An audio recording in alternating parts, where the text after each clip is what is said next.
بۆچی عێراق و گەنجینەی ئەمریکا لەسەر لابردنی سزای بانکەکان ڕێک نەکەوتن؟ بۆچی دۆلار زیاتر دانەبەزی؟ سوودانی گەڕایەوە و لەسەر دۆلار و زاڵبوون بەسەر قەیرانی دۆلار چی لە هەبگەکەیدایە؟ نرخی دۆلار بەم جۆرە دەمێنێتەوە یان زیاتر دادەبەزێت؟ بینەری ئەم شیکاریە بن و زانیاری زیاتر وەرگرن. دوای گەڕانەوەی لە گەشتە یەک هەفتەکەی سەرۆکوەزیرانی عێراق محەممەد شیع سوودانی ڕایگەیاند گەشتێکی سەرکەوتووی بۆ ویلایەتە یەکگرتوەکانی ئەمریکا ئەنجام داوە. لە نێو گەشتەکەی سوودانی دۆلار یەکێک بووە لە گرنگترین پرسەکان. سوودانی وشاندەکەی دوو کۆبوونەوەیان لەگەڵ وەزارەتی خەزانەی ئەمریکا و بەرپرسانی بانکی ئەو وڵاتە لەسەر پرسی دۆلار ئەنجام داوە.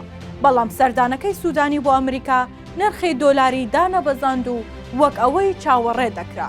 بەپێی زانیاریەکان کە تیوار لە سەرچاوەیەکی ئاگادار لە شاندەکەی سوودانیەوە دەستی کەوتووە، عێراق و ئەمریکا لەسەر لابردنی سزای سەر 22 بانکەکە ڕێک نەکەوتون.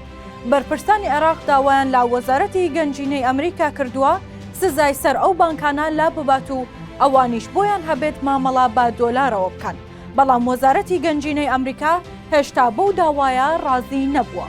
بە گوتەی سەرچاوەیەک بەرپرسانی ئەمریکا هەرچەندە لە ڕاگەیاندراوەکانیاندا دەڵێن ڕازین بە لە 80% مامەڵەی دراوی دۆلار و جێبەجێکردنی سیستەمی سەکۆی ئەلکترۆنی، بەڵام هێشتا ئەو بانکانەی کە سزا دراون ناتوانرێت متمانەیان پێ بکرێت کە بەپێی مەرج و ڕێنماییەکانی بانکی فیدراڵی ئەمریکا جارێکی دیکە مامەڵەی دۆلاریان لەگەڵ بکرێت.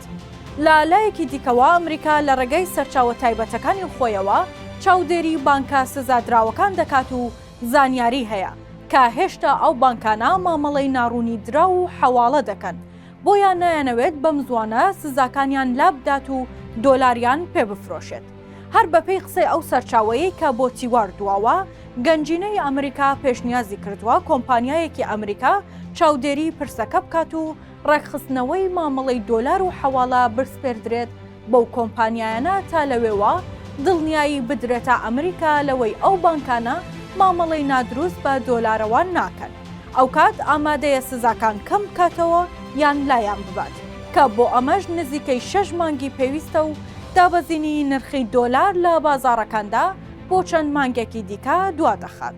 بەرپرسێک لە بانکی ناوەندی عێراق بە تیواری گوت ئەو 22 بانکەی عێراق کە سزا دراون نزیکەی نیوەی مامەڵەی درا و حەواڵەی دۆلار لە عێراق پێک دەهێنن. بۆیە ئەگەر سزاکانی سەریان لا ببرایە، دۆلار بە شێوەیەکی بەرچاو لە بازاڕەکاندا دادەبەزی.